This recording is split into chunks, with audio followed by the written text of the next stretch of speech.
Hey, what's up? Amelia here. Let's see what's making news. Countries around the world are sending aid and support to Lebanon after a massive explosion devastated the capital city of Beirut.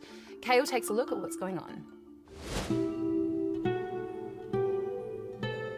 From the streets to the air, these pictures show the devastating impact of yesterday's explosion in Beirut.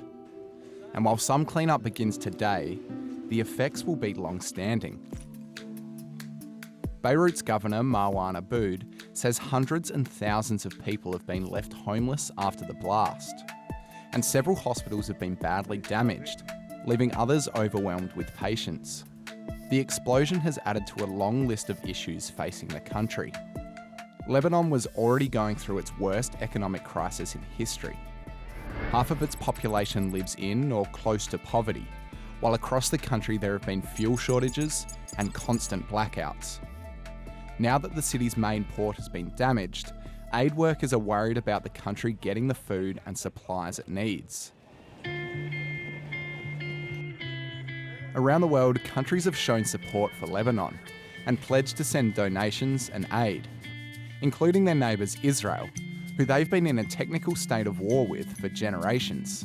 This has nothing to do with our politics with them. This has nothing to do with borders. This has to do with humanity. Here in Australia, the government has pledged $2 million in aid, and many donation pages have also been set up online to help the people of Lebanon on their long journey to rebuild their city. There's been some big news for Aussie TikTokers. For a while, it looked as if the app might be banned in Australia because of potential security risks and the app's ties to China. Now, PM Scott Morrison has confirmed the app won't be going anywhere for the time being. But there's no evidence to suggest to us today that is a step that is necessary. But that doesn't mean the app is completely in the clear. The PM also said it's important for Aussies to be careful about what info they post on social media, and that the government will continue to keep an eye on TikTok to make sure it's doing the right thing. This next story is about a dog, but it doesn't look like this. It's actually a lot more metal looking and far less likely to eat your homework. Charlotte can explain. Fluffy, come here. Let's go, Fluffy. It's time for a busy day at work. Fluffy, come here. Good dog. Meet Fluffy, the all-walking, all-climbing robo-dog with a very important job to do. Fluffy's working hard along with his robo-mate Scouter to 3D scan massive factories for Ford Motors. We've had people that have audibly screamed and jumped out of their chair, and then other people that are like, oh my gosh, look at it. It's a robotic dog, and they would just want to walk right up to it and cuddle with it. While Fluffy's pretty unique, he's not the only one of his species. He's also known as Spot, which is a type of robo-dog made by Boston Dynamics. They're the company behind some other pretty famous robots that have gone viral. You see, the robotics industry is seriously booming at the moment. A lot of companies are choosing to use them for all sorts of tasks that are too time-consuming, expensive, or hard for humans to do themselves. They're being built to do everything from lifting heavy boxes, like Handle here, to helping soldiers carry things in war zones, like Big Dog. But they've also got some pretty great party tricks, like pouring drinks, playing piano. Oh, and check out the moves on this one. Woo!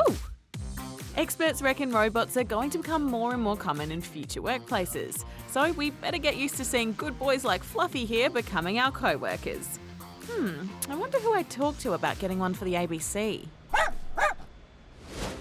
We all have talents. Mine is juggling. Why does that keep happening? Anyway, these next clever characters are proving they've also got skills. Being a traffic cop takes skill, but being a shimmying, shaking, spinning traffic cop takes way more. This fabulous police officer has been spreading joy to drivers and pedestrians in Brazil. There are several skills at work here. You've got the working dogs rounding up cattle and the teeny tiny cowboys helping them out, plus the creative farmer in New South Wales who thought of strapping these little guys on for a laugh. And what's harder, winning an Olympic gold medal or swimming with a glass of milk on your head?